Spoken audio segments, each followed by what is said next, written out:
So it wasn't the gearbox, it turns out to be the engine.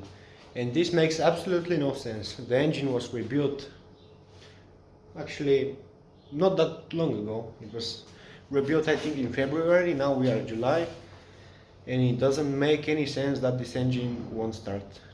So we're gonna pull it apart and see what's happening. Spas is currently attaching the engine to the crane and we're gonna try to pull it out. Everything is disconnected, the gearbox, the hydro pump, everything. So let's just see what happens.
So here she is in all her seized glory. The moment of truth.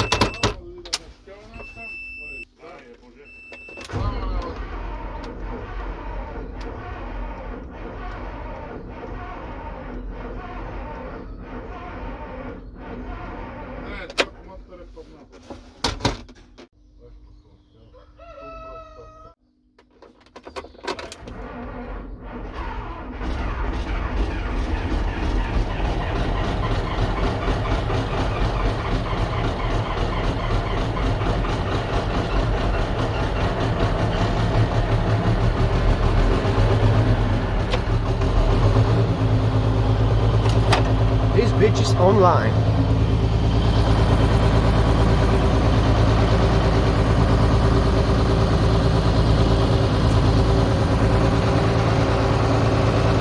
I think we might have some hydraulic issues. It won't raise the feeder house,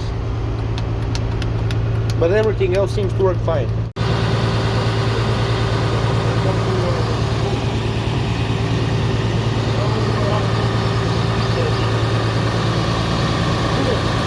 So she is started now. There are a few things that we need to work out, you know, tiny little things, and we have to assemble the combine of course, and then we might get to use it in the sunflowers. For now we are just letting the engine work a little bit before we give it any throttle, because if something's gonna fly out, it's gonna fly out when we give it gas. You know, that's just common sense. Only around here you would see just a bunch of cows walking around the road. No problem, that's just an everyday thing that we see. So she's running pretty good. I mean, I've sat here for about 30 minutes with no AC and I'm complaining to everybody, but at least nothing has flew out of the engine as expected. We gave it a little bit of gas, still nothing flew out, but we have to adjust the RPM because they're a little bit too high.